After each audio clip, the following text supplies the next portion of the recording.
Before we begin this month's report, let's remind ourselves exactly where we left things at the end of July. My August to-do list is that Homebrew 1901 edit, the Tepache edit, the Bitter edit, the 1901 retrospective, the Tepache retrospective, though I probably won't do one for that, and the Bitter retrospective. I'll definitely do one for that.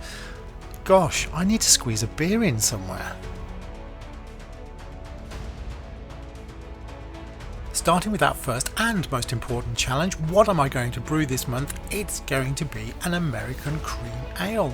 Good, let's get on with that then. Meanwhile, back over in editing, I think all of August is going to be full of those punk IPA shorts. By the 3rd of August, the Philly Sour had finished and suddenly I went side project crazy, adding 2 new side projects to my editing. I'm going to need to create some space on this Kanban board. I'd better compress all of those 2024 completions. And another side project. This time though, it's tasting all of the Hawkston lagers, IPAs, session pills and ciders. That will be coming up soon. And now I have 4 projects in editing. By the 5th of August, 3 of those were on the schedule. I'm on fire. The Punk Shootout released on the 7th, that's worth checking out. The 1901 Homebrew Turbo Slider reached the stage where we could do a 3-way shootout between the 1901, the sugar-free and the fake. I still favour the sugar-free for its extra sweetness.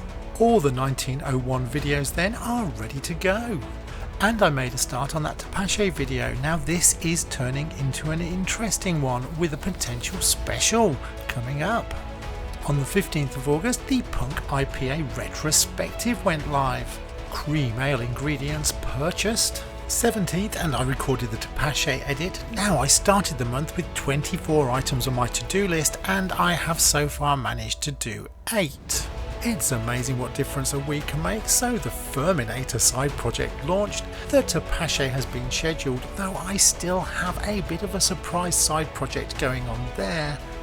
And finally got round to starting editing the Bitter. The 23rd was brew day for the American cream ale. Now this is going to be an interesting one. It's a split batch with and without lime.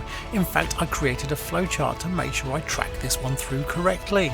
And was off track before we completed day 1 because we hit the required gravity to move to secondary. But then moving to secondary seemed to stop the fermentation. Dope! And an unexpected new addition to planning is some pear cider. I got the news from my parents that their pear tree was particularly bountiful. Woohoo! How many beers do Hawkston produce? I just found some more. This is going to be a long side project. It's the 29th of August, 3 days left in the month, and I'm recording the Bitter retrospective, which went really well. However, this checks off number 14 of 24 on my to-do list. I don't think I'm going to get any further this month. The 30th and the cream ale without lime is in the keg and in the bottle.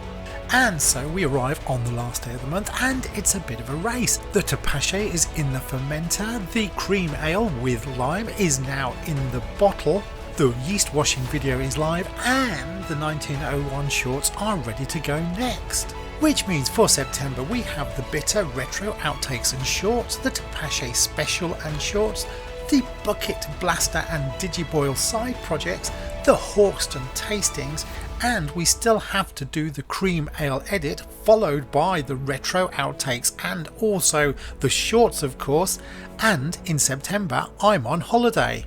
That's why I've been trying to get ahead of the game. Happy homebrewing everybody, please do like and subscribe, have fun.